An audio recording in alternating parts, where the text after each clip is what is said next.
a great start to our Pride convening. Well, hi, everybody.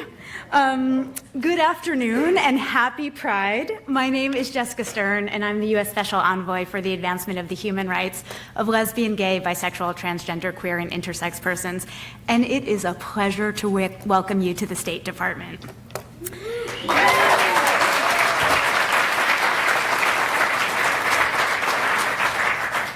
All right, I'm going to kick it off with some housekeeping notes, and then I'm going to offer you some brief remarks. So first of all, I'm going to let you know what the agenda is today. After I speak, we have the great pleasure of hearing from Secretary Blinken. Then we will have a fireside chat with Ambassador Katherine Tai, the U.S. Trade Representative. Following Katherine Tai, we will hear from Ambassador Linda Thomas Greenfield, the U.S. Representative to the United Nations. And then we will have a break to absorb it all. Following the break, we will hear from Counselor Clinton White from USAID, and then we'll go into our first panel. Then we have the pleasure of hearing from Ambassador Eric Garcetti, our ambassador to India. Then we will have another break, and then we will round it out with the second panel, and finally closing remarks by our Undersecretary, Azra Zaya. How does that sound?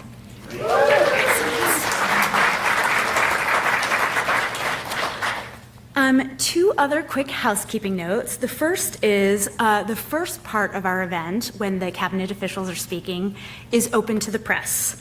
We'll notify you when that transition occurs. And if anybody has any needs about restrooms or other facilities, please see one of the staff that are flanking the sides of the room.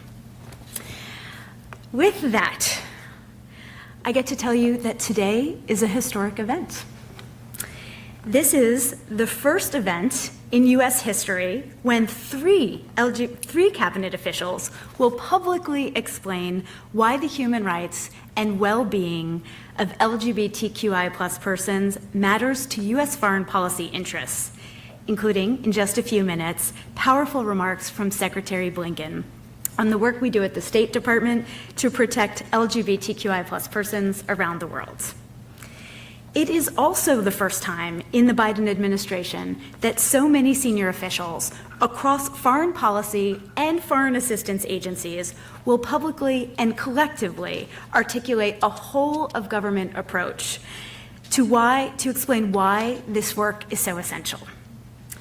And to start this day, it is my great pleasure to read a letter from President Biden in honor of this momentous occasion. I send my warmest greetings to everyone gathered for the State Department's convening on U.S. foreign policy, national security, inclusive development, and the human rights of LGBTQI+ persons. The contributions of LGBTQI+ people have been critical to the progress we have made so far in the pursuit of equality, justice, and inclusion.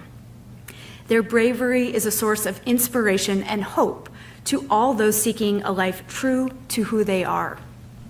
But all too often, LGBTQI+ people, especially trans individuals, face challenges for living authentically and proudly. Their lives, their safety, and their dignity are put at risk. They worry about their future, and they are made to feel less than others. That is unacceptable. And that is why it has been a priority for my administration since day one to uphold and bolster the rights of LGBTQI+ people across America and around the world. To all those attending the State Department's convening today, thank you.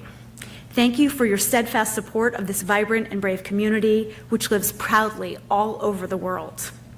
You know, like I know, that protecting the rights and liberties of LGBTQI+ people strengthens democracy, enhances security, supports economic development, and protects public health, both at home and abroad.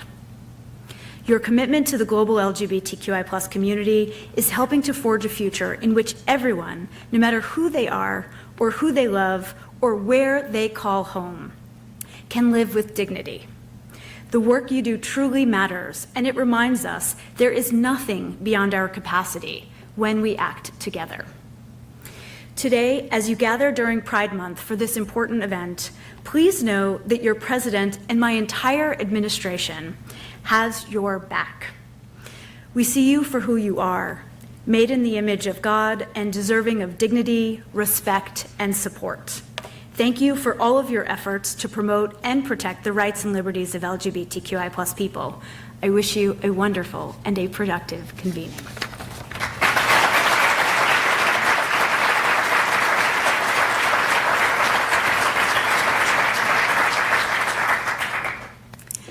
Since I became Special Envoy 3+ years ago, I've met thousands of LGBTQI+ human rights defenders and hundreds of civil society organizations.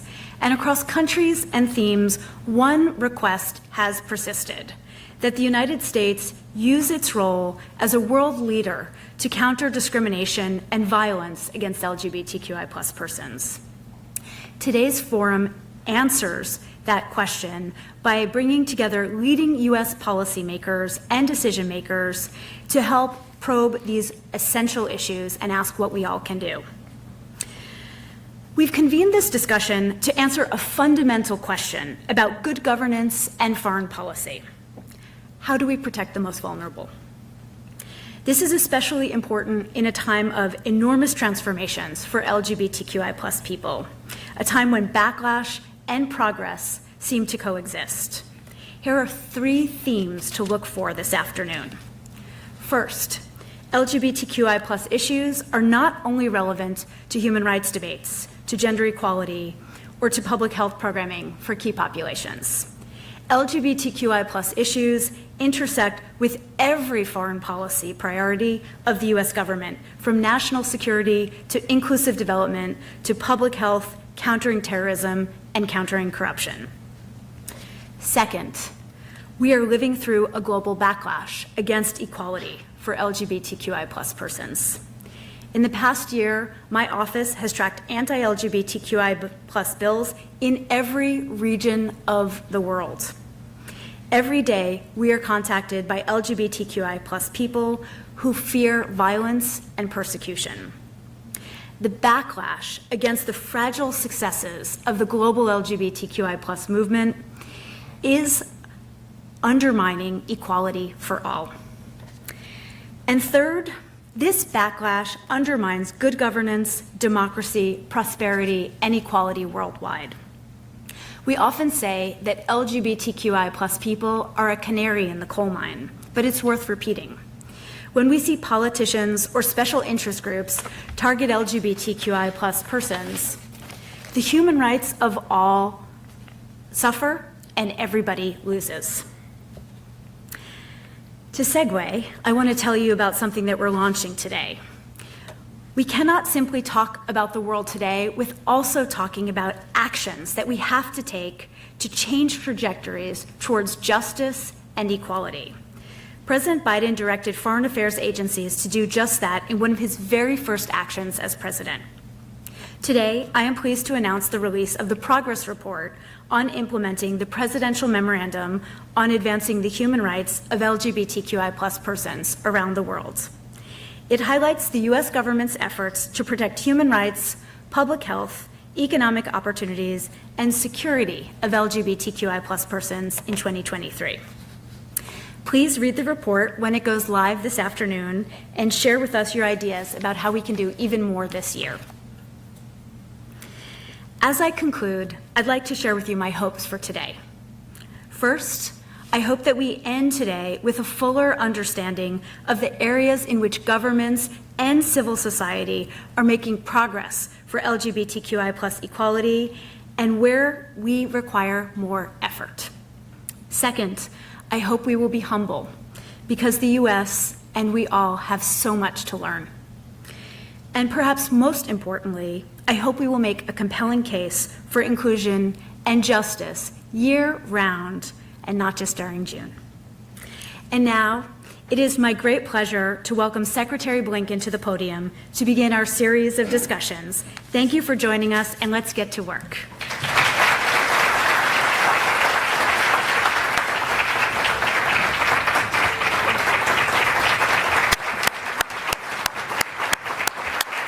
Thank you, everyone. Good afternoon. Please have a seat. First, let me say to my friend, Catherine Tai, welcome, welcome. Thank you, Catherine, for being here with us today. We're all looking forward to hearing from you. Now, I'm usually the one who gets called out by Jessica. So this was a great moment to actually get to return the favor. But I have to tell you, and I think pretty much everyone in this room knows it, we have an extraordinary force of nature in Jessica leading our efforts around the world. I couldn't be more grateful for it. The difference that she and her team are making every day in ways big and small is incredibly powerful, and I get a chance to see that up close, and you'll be hearing more about that through the course of this afternoon. But Jessica, to you, to the entire team, thank you, thank you, thank you.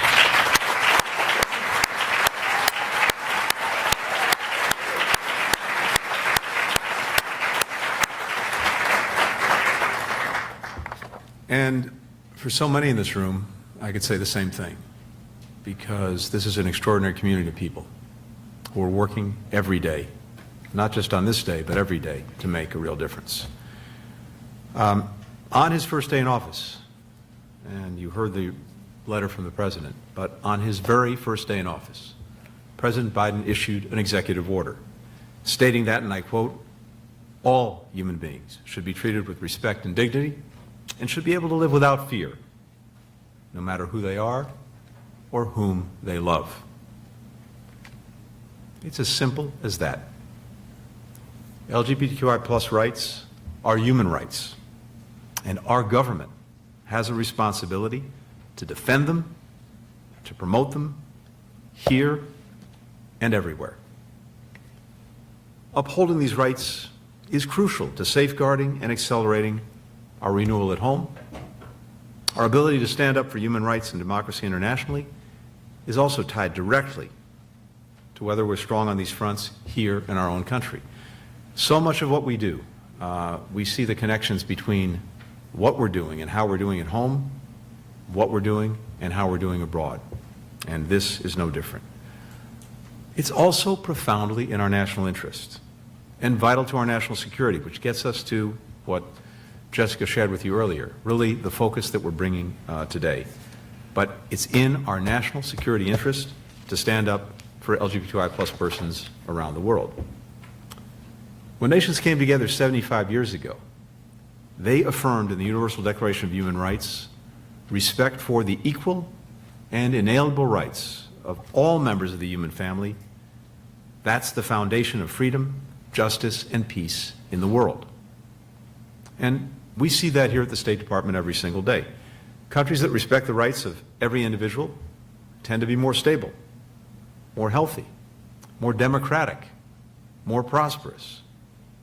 Those that discriminate against LGBTQI plus persons tend to be less free and tend to be less equal. The correlation is as clear as day. 64 countries currently criminalize consensual same-sex conduct between adults. In 11 of them, having same-sex relations is punishable by death.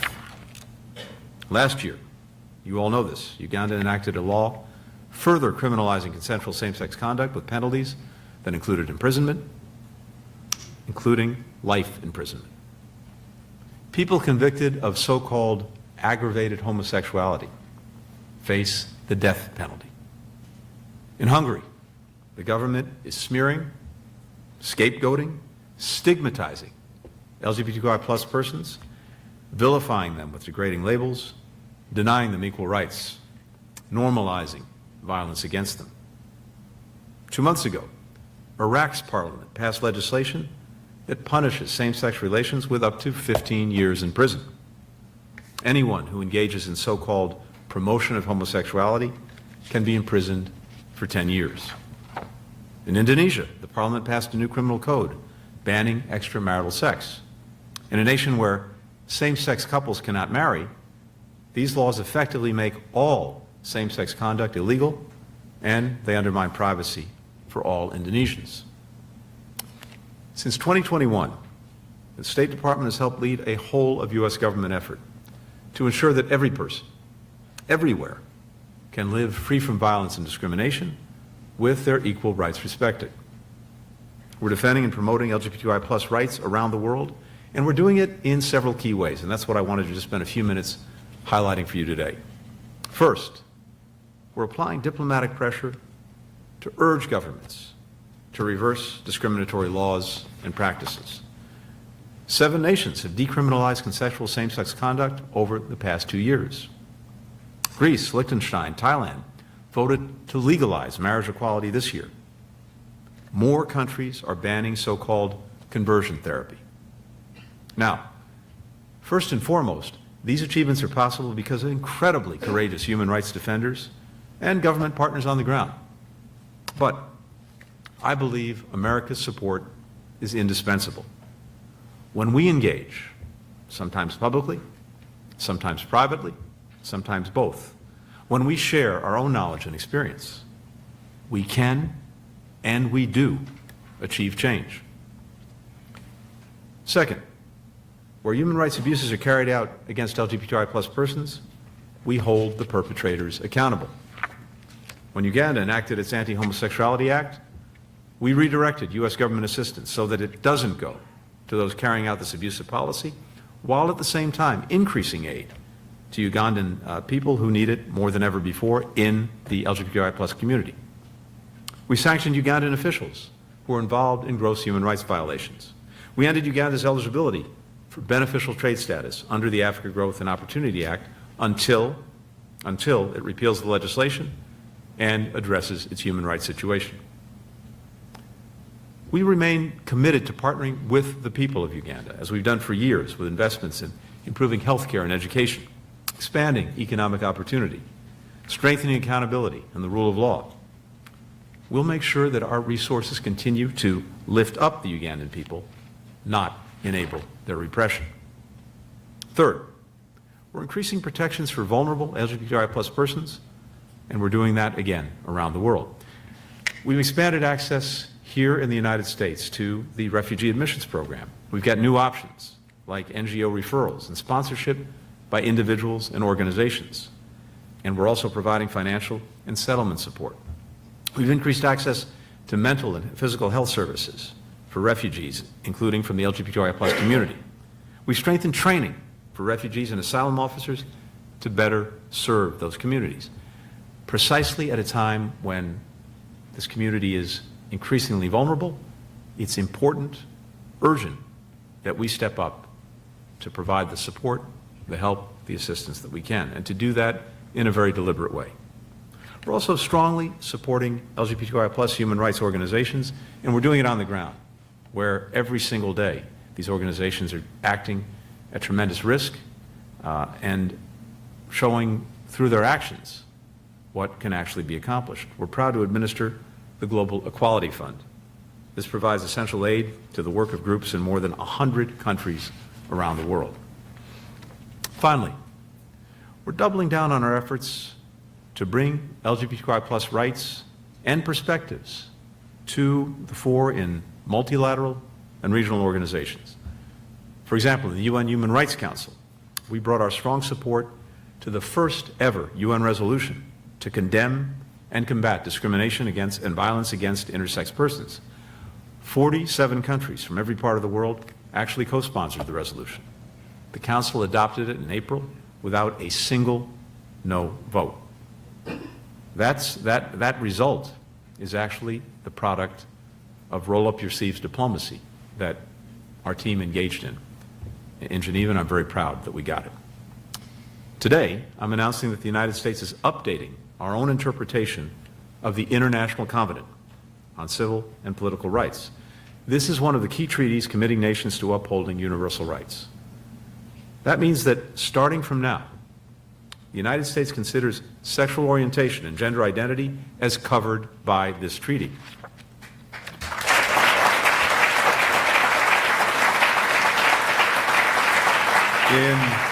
In our regular reporting to the Council on Human Rights, we will continue to include incidents of discrimination or abuse committed against LGBTQI plus persons, now with the clear framework of this well-supported interpretation.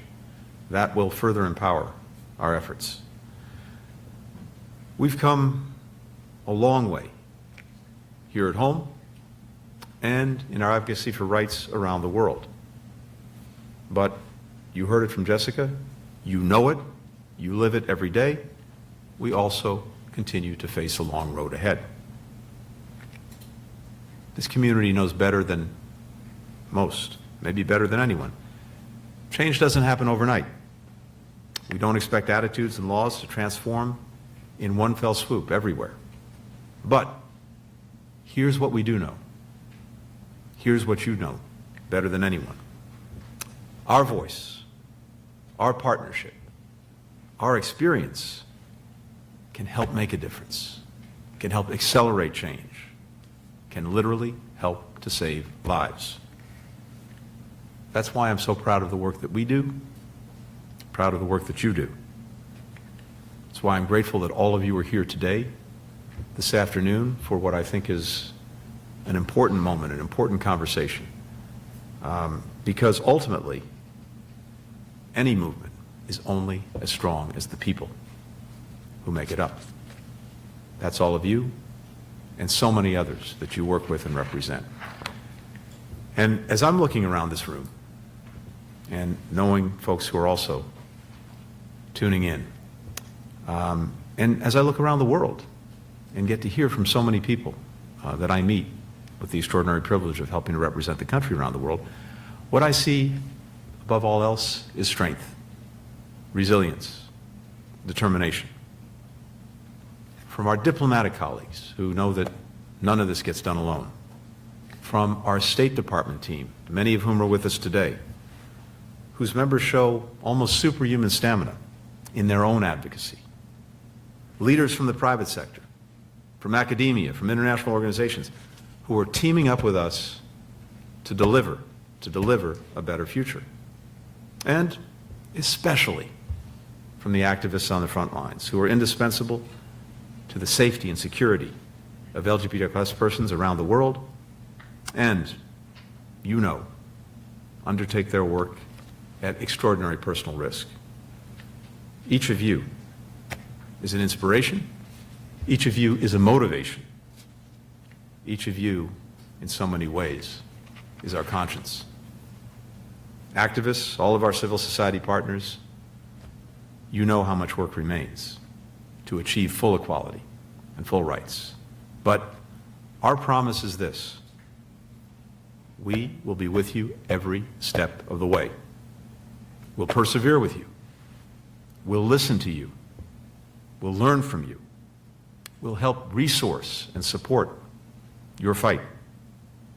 And we'll bring our strength together with yours so that finally, together, we can build a world where all people are genuinely free, free to be who they are, free to love who they love.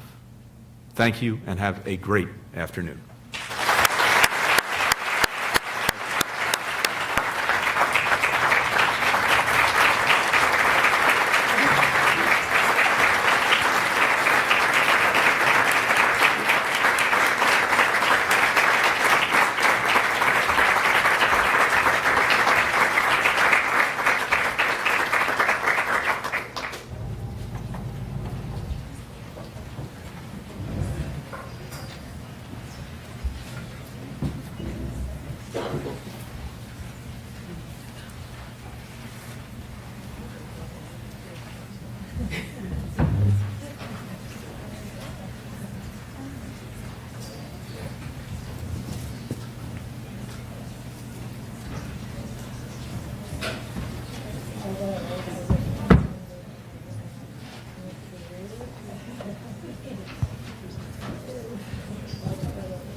Hello again.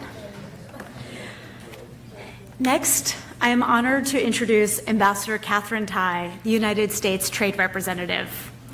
Ambassador Tai has led a transformation in the trade and economic policy space by focusing on and emphasizing a new trade policy framework that centers workers, marginalized people, and communities.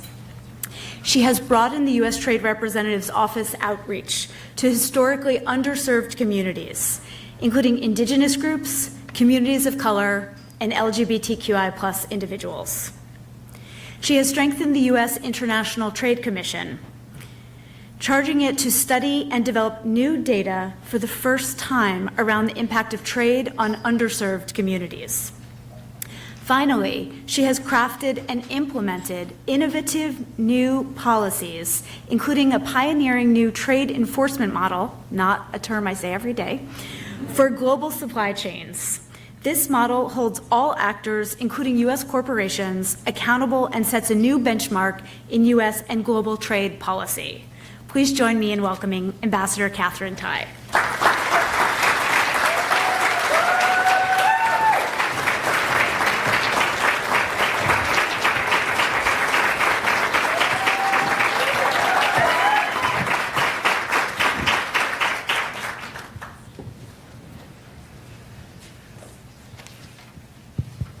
Can you hear me? Ambassador Tai, I think you have some fans in the audience. Oh my gosh, what an honor to be here with all of you. Excellent. Ambassador Tai, you are the President's principal trade advisor, negotiator, and spokesperson on trade issues around the world. I want to recognize that at the outset of our conversation, and that your presence in today's convening it's remarkable, actually, because historically, talking about trade policy in LGBTQI policy conversations has not been central, and I would say this is probably a first. President Biden and you have changed this trajectory with a national trade policy agenda that makes the connections between inclusive workplaces, including for LGBTQI+ persons, and better trade policy and practice for the U.S. So, can we start with the basics? What does the USTR do, and how is our trade policy relevant for the human rights of LGBTQI+ persons? Well, thank you so much for having me, and it's really an honor to be here to share a stage with you, Jessica. Part of me wants to turn the tables and to let me interview you for today, but to answer your question, there are a lot of ways I come at this because it turns out that not a lot of people know about USTR. We are small, we can be mighty, and we're very, very specialized, but we care deeply about what we do. And I actually think that my title is maybe one of the most self-explanatory ones. I represent the interests of the United States in trade, and that's trade with the rest of the world. And that's the United States, the entire United States. That's the United States economy. And for us it's really important to unpack what is the economy. And I think what is the economy is a question that we're used to asking. But I think it really misses the most important point, which is who is the economy? And the answer to that is our economy is made up of our people. And as a matter of economic policy, however you want to talk about it, and I know there's the whole study and discipline of economics behind it that can get very, very abstract and theoretical. But at root, the point of economic policy is to create more benefits and opportunity for your people. And so a lot of what we're doing at USTR, under President Biden's charge to lead a new kind of U.S. trade policy, one that puts workers at the center, is to really keep reminding ourselves that what we are trying to do in trade policy, whether they are negotiations, enforcement matters, they are dialogues, they're participating in forums like the World Trade Organization, the G20, the G7, APEC, something that I do with Tony, is for the benefit of our people. And it's through that lens then that you start to examine, and it becomes really relevant, this question of who are your people? And I think it's really self-evident. You are our people. Our people are our people. that includes all of the people in our society, in our economy, who feel like they aren't seen, who feel like they aren't heard, who feel like somehow the power imbalance is in favor of other people. And so this inclusivity piece that we carry into trade policy is out of a recognition that trade policy has been a part of an international economic policy toolbox that has generated a lot of wealth over the past many decades, but has also had major blind spots and has also allowed for that wealth to accumulate in certain places and in certain parts of our societies.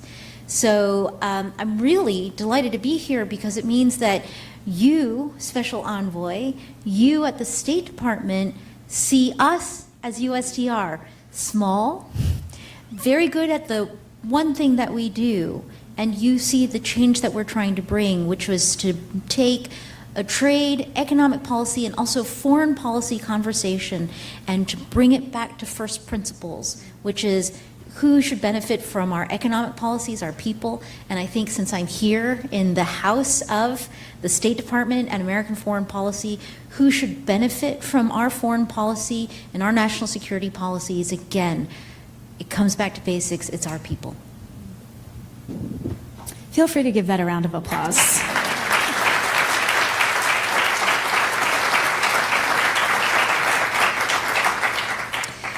For those of us who are not economists, that was a really accessible way of breaking down what you do and why it's relevant to not only LGBTQI people, but to the broader mandate of the State Department. It's resonant to me because although I spent much of my career working on human rights, I know that human rights arguments just don't resonate with everybody, and sometimes you need to talk in economic terms. So, given the context we're discussing here, can you walk us through an example of what this looks like in practice, especially in relation to marginalized people, such as LGBTQI people?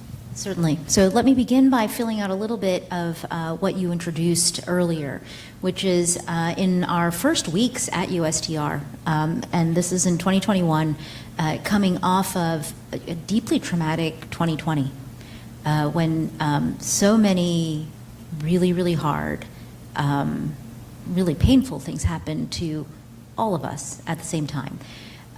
One of the first questions we wanted to do using the policy tools available to USTR was we wanted to ask the question, and we asked it to our sister agency, the U.S. International Trade Commission. Now, they're a commission, I think, at full force, there's 6 commissioners. They're mostly economists and lawyers. They're econ nerds. Everybody respects them for taking their jobs really seriously, being independent, and giving questions that are presented to them a lot of integrity in terms of their process and their approach. And the question we wanted to ask was this: in all the time that we've been doing trade policy, could they look back at the data that's available and tell us what has been the impact of those trade policies? And more particularly, could they tell us what the distributional effects of our trade policies, what have they been on different parts of America? And again, bringing it back to different segments of our population.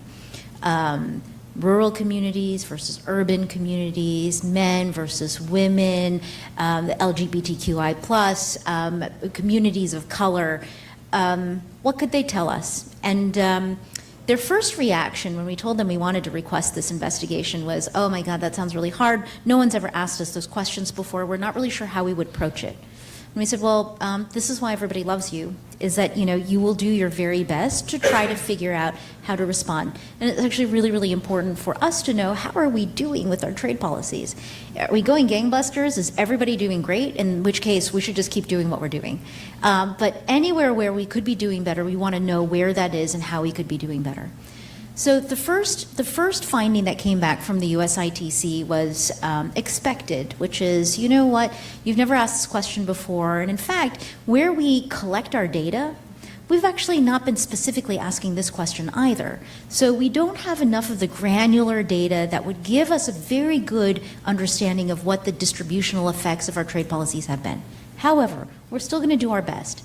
Based on the more crude data that we have, based on the questions that we have been asking, what do we see as the distributional effects? And what we saw is they're really uneven, and that there are communities and parts of America that have done less well than other parts.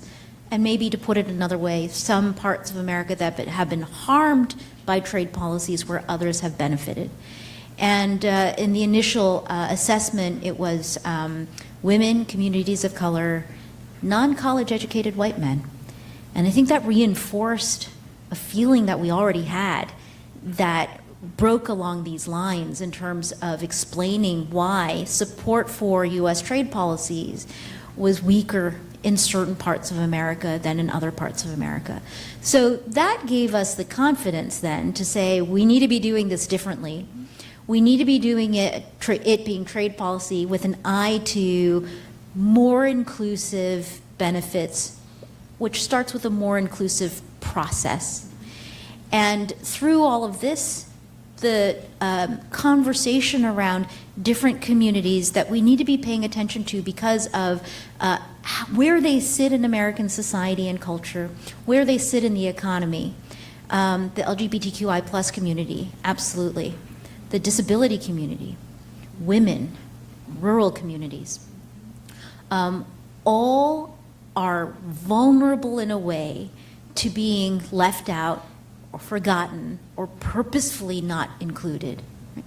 And so we know we need to work harder to understand what the specific challenges are that face each of these communities, because while they all share the quality of having been marginalized in some important ways, the challenges each community faces are different.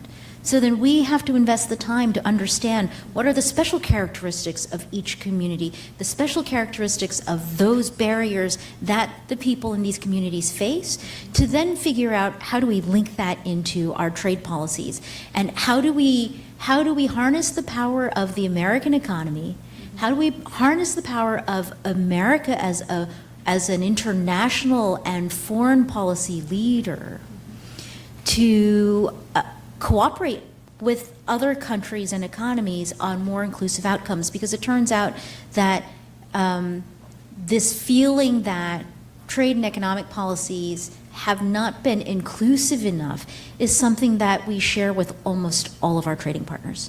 And that's been the hook for having the conversation. And you're right. I think that first of all, LGBTQI plus persons' rights in economic realms is just a core moral issue. It is the right thing to do as people, societies, and economies. But if you need for us to translate it into economic and trade speak, we can do that too. And depending on our audience, we're always trying to figure out how to be most persuasive and effective. What I would say is this, is that when you have discrimination, violence, prejudice against a community like the LGBTQI plus community, one that is talented, that is mighty, that has so much to contribute to your economy, that kind of discrimination, systemic structures that oppress this part of your people, it is a tax on your economic development opportunity. And when we talk to our business community, they will say, look, those types of policies interfere with our ability to do robust business. And this is one time where, I think that we really get on board with the business perspective, which is if they also see this as a kind of a tax on opportunity, then we have common cause to take on these types of policies, to Secretary Blinken's point, both abroad and at home. Thank you for explaining that.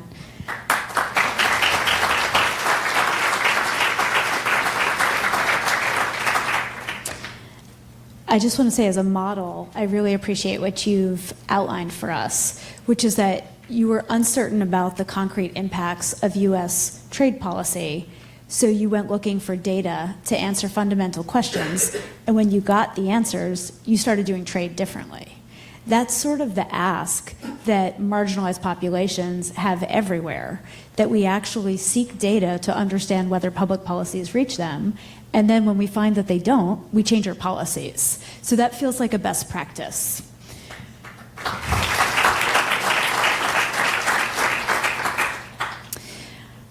Unfortunately, you refer to laws that have a criminalizing effect and laws that actually undermine economic potential. Well, we know that there are many countries around the world that are undermining LGBTQI people's ability to work and to contribute equally to the economy and to benefit from the economy as well. And so one example where USTR has had an outsized visibility, I would say, is Uganda in the response to the Anti-Homosexuality Act.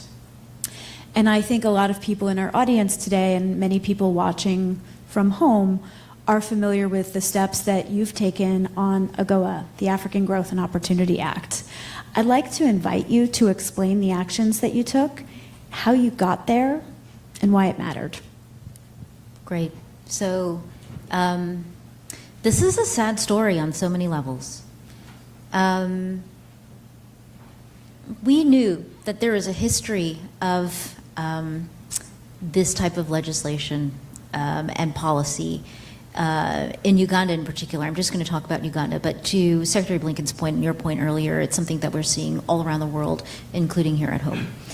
And in the normal course of administering AGOA, which is very busy, there's an annual review process where every single AGOA beneficiary country gets reviewed for whether or not they're meeting the eligibility criteria to continue to participate, enjoy the benefits of the AGOA program. And my team came up to me and said, the legislation has actually made it across the finish line. And it was one of those moments where I thought, oh my gosh, how could this have happened? Now, I mean, we all know how it happened, right? Like step by step by step by step, it keeps moving forward. And members of the community came in with a lot of concern to talk to me about it, to brief me up on exactly how it happened. And you know, part of my thinking at the time was, gosh, I wish that we could have turned back time, and that we had tools for, and that we had raised the flag on, you know, if you continue down this path. But I didn't have the chance to do that. I am actually quite sure that our experts closer to the ground had opportunity to do it and did it along the way. But for me, I thought, well, you know, there might have been an opportunity for me to come in at the kind of ministerial level. But here we are. And then the question was, well, under AGOA, what does this mean? I remember at the time having the conversation with the community and the stakeholders who came in to say, you know, these decisions aren't unilaterally made by USTR. They do have to reflect an administration consensus. So we were in the process of the annual reviews, and as we were canvassing the interagency that stands for the administration on this particular issue, what we found was unanimity. Right? And you don't know until you have that engagement. There is a human rights requirement under AGOA that gave us the hook to going to Uganda, and we had warnings because their suspension from the program didn't take place until January 1st. So at that point, we sent letters. I had opportunities to engage with counterparts or their deputies along the way to pull them aside and to say, this is what's going to happen unless you're able to course correct before January 1. And, you know, despite those engagements, January 1 comes and there's no change. And in fact, they're now fully implementing the law. And we are seeing all of the parade of horribles that we knew were going to come. So as of today, June of 2024, Uganda's AGOA benefits and its participation has been suspended. Now that leaves us then with the question, because there have been consequences then real consequences in an important U.S.-Africa economic program and trade program for Uganda. But now what? Right? We see this actually across AGOA when it comes to suspending participation. The point isn't actually to kick partners out. The point is to encourage the conditions for bringing them back in. And so with Uganda, I think that the question that we have is the goal isn't to punish the country and all of its people, because by doing that, we're also punishing the people who we're trying to empower and to help. And so the question is this tool on its own enough? I know it's not the only tool that we deploy. Colleagues at the State Department, at USAID, and a lot of other agencies also have ways to try to encourage Uganda to come back into the fold. But it's something that's very much on our minds, because the key point is how do we make Uganda safe again for the LGBTQI plus community there? And how do we make the case to Uganda that it is in their own best economic interest and the best interest of their economic partnership with the United States? So AGOA is a really important tool. I want to reinforce how the Biden administration's values were expressed through the decision-making in the last eligibility review cycle. And then I also just want to let you know we remain open to that conversation around how we encourage Uganda to change its policies. And I know that it is not easy and it's multifaceted, but it needs to be a conversation that we continue to have. Thank you, Ambassador.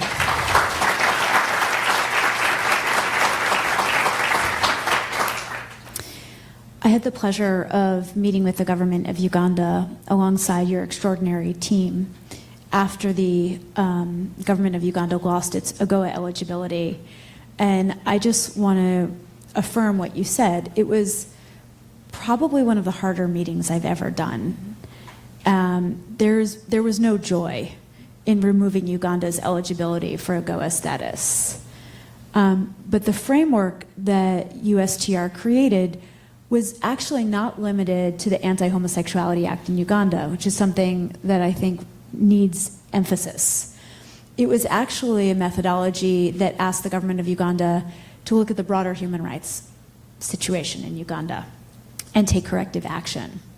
And within that, the AHA was specifically named. I want to go from your very holistic answer on that to a final question. I just spoke with some members of the media this morning, and I got a question that I imagine you've received many times, which is the U.S. politicizing human rights by bringing it into trade policy? And I have a feeling that this is a question you're very comfortable answering.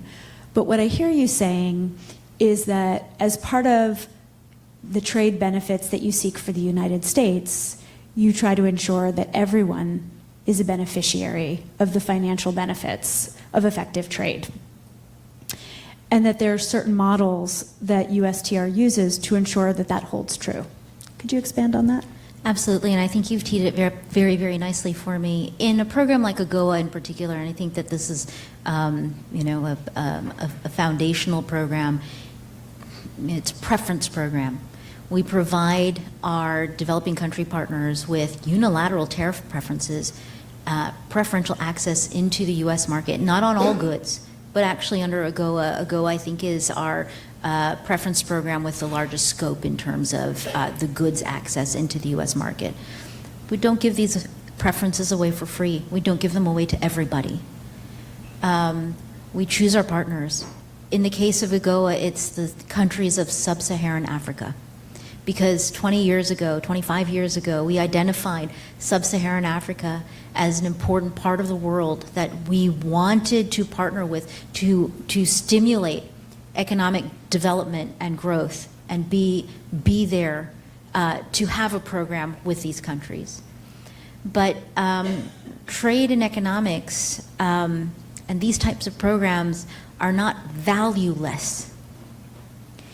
These programs reflect who we are as a people, as a polity, as an economy. And so there are eligibility requirements that relate to political pluralism, that relate to human rights, that relate to internationally recognized worker rights. And we have the right to require the respect for these types of values if you are going to enjoy the preferences of a special relationship with the United States. And so I don't see it as politicization at all.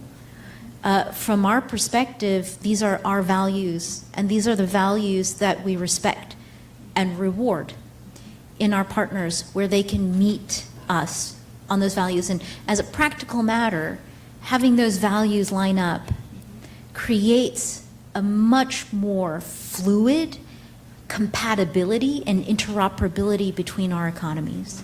So I think it's actually not politicization at all. It's deeply practical, and it is about how economic programs have to reflect the values of a society.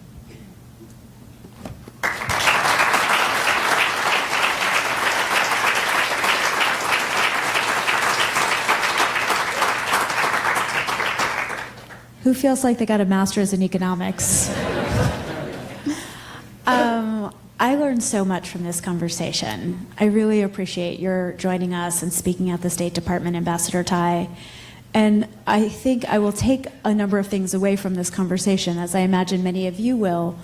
But one component that we don't hear often enough is that when we use the formal terms of economic development, we should actually be asking, who are the people behind the economic development? And are they beneficiaries? And I think Ambassador Tai made clear why we want everybody to benefit from economic growth and opportunity. Please give her a round of applause. Thank you so much.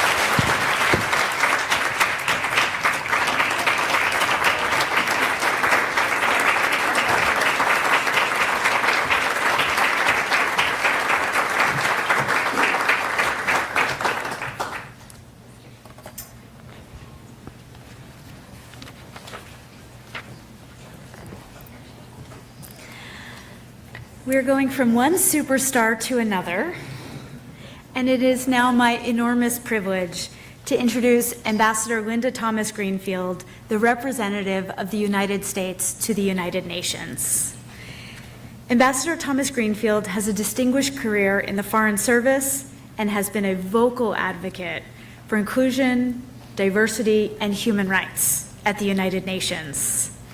She has championed UN resolutions that advance the rights of LGBTQI plus people and other marginalized and vulnerable groups. And she has championed initiatives to combat discrimination based on sexual orientation and gender identity, promoting the UN's Free and Equal campaign. She is also a hero to many people within the State Department who see her leadership and her ethics operating every day.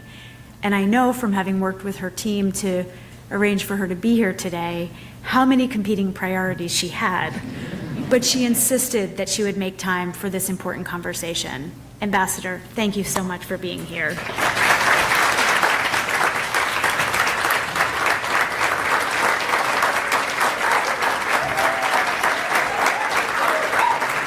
you. How many of you have ever said no to her and got away with it? She knows that I didn't have a choice once she asked me to do this, and I knew that I didn't have a choice. But I'm here because I want to be here, so thank you so much. Happy Pride, everyone. This is better than at USUN when we said Happy Pride and everybody just sat there and you had to rear them up. Good. Well, look, let me start by saying how delighted I am to be here with you this afternoon and to really thank you so much for your being here this afternoon. 45 years ago, just a few blocks south of where we are today, around 100,000 members of the LGBTQI community gathered on the National Mall. They hailed from across the country, around the world, and they sang songs and they offered remarks. And they, together in what would become the first national march for LGBTQI plus rights, demanded that their voices be heard. As the march continued, there was one chant that caught on. All across the mall, you could hear people saying in unison, "We are everywhere. We're everywhere," lifting up one another and lifting up all of us. To this day, the LGBTQI plus community remains everywhere. Our neighbors, our friends, family members, our teachers, our doctors, diplomats, and representatives in government, ourselves. And the fight for equal rights, equal dignity, equal protection under the law remains ubiquitous. And this is a fight. It is our fight, because for all the progress we've made, so much more remains to be done all around the world, including right here in the United States. LGBTQI plus, thank you. The LGBTQI plus people will live in fear of hate and of violence.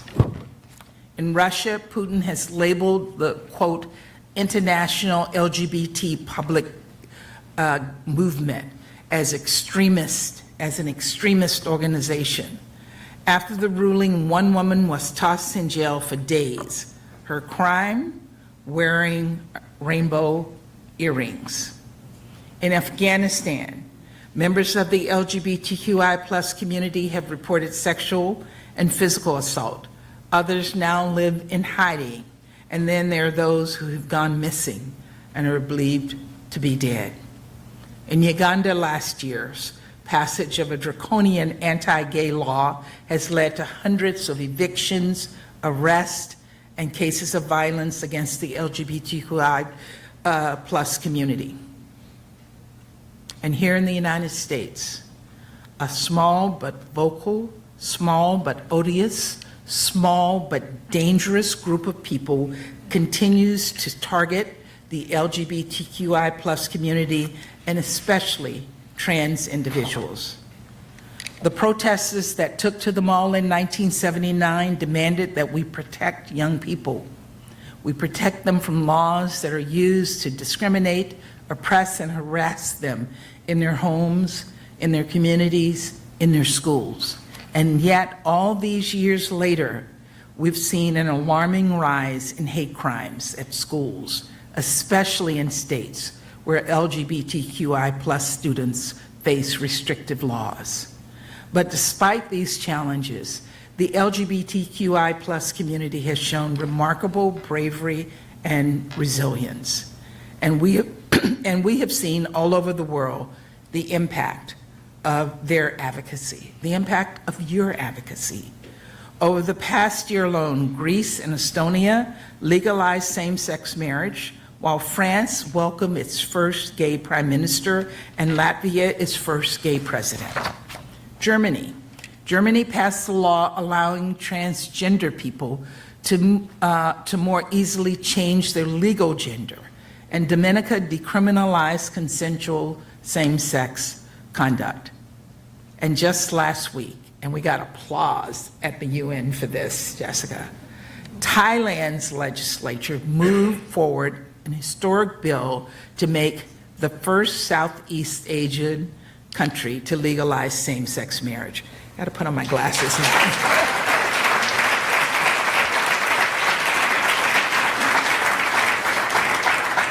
These are victories for human rights, but they're also victories for democracy and development, national security, and good governance. Studies have found that greater inclusion of LGBTQI plus people in emerging economies has been positively associated with a country's economic development and its democratic norms. On the flip side, human rights violations experienced by the LGBTQI plus people diminish economic output and provide a bellwether of democratic backsliding and of increased risk to other marginalized communities. The benefits of inclusion, the benefits of inclusivity, of equal rights are clear. But that's not to say this work is easy. In fact, it's just the opposite. I think about my colleague, David Pressman, the United States ambassador to Hungary. A few years ago, as he was being confirmed, a message floated down the Danube River past the embassy in Budapest. And it said, and I quote, "Mr. Pressman, don't colonize Hungary with your cult of death." You see, Ambassador Pressman is a gay man.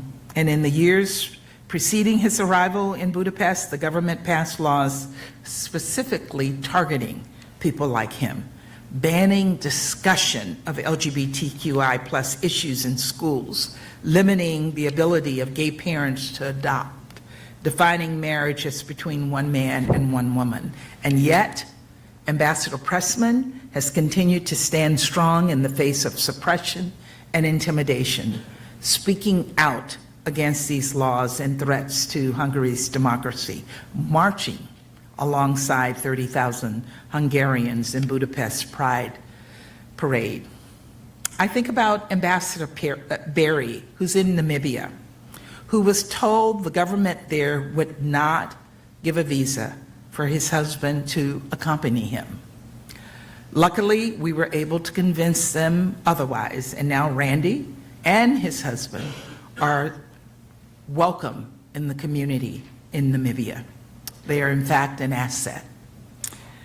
I think of all the gay Foreign Service officers in the past who could have, who should have become ambassadors and never made it because the system discriminated against them. There's so much work to be done, but I am really proud that the international LGBTQI plus community has an ally in the Biden administration. On his first day in office, President Biden charged our government with preventing and combating discrimination on the basis of sexual orientation and gender identity. And while the Secretary spoke to some of the work being done to that end, I want to take a special moment to acknowledge the ways in which the United Nations mission to the United Nations, the United States mission to the United Nations has led on that front. There's our team itself. I talk often about the power of representation, about how critical it is to have a team as diverse as the country we represent, elevating stories that have for far too long gone unheard and fighting for the rights and freedoms we all deserve. I couldn't be more proud. I couldn't be more grateful to count so many members of the LGBTQI community as colleagues and allies in this work at our mission in New York. And I want to give them a hand of applause.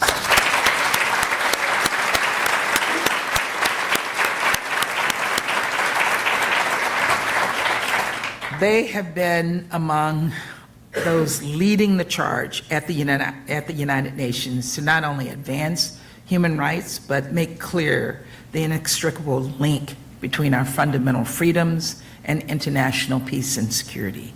Together with a group of allied countries known as the UN LGBTI Core Group, we hosted the second ever UN Security Council ARIA meeting on LGBTQI plus issues, calling on the Council to regularly incorporate this work in our agenda.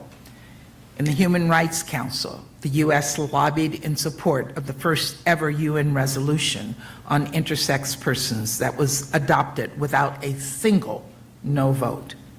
And we fought and won in the Economic and Social Council to preserve language on sexual orientation and gender identity in the text of a resolution on elections. Since the General Assembly adopted that resolution, we've seen more LGBTQI plus people take elected office at every level of government. We need to follow the example of these leaders who are fighting for progress in their communities and who are working to uphold and defend the universal human rights of all LGBTQI people. All of this to say, there is so much to celebrate this month, but so much more work needs to be done together in the months ahead. So let me end where I started and thank all of you. Let me thank you for everything you do to ensure that every person can live and love with pride, for following in the footsteps of those marchers out on the National Mall 45 years ago, and for being here and being everywhere. With that, I'll turn the floor back over to Jessica. Thank you.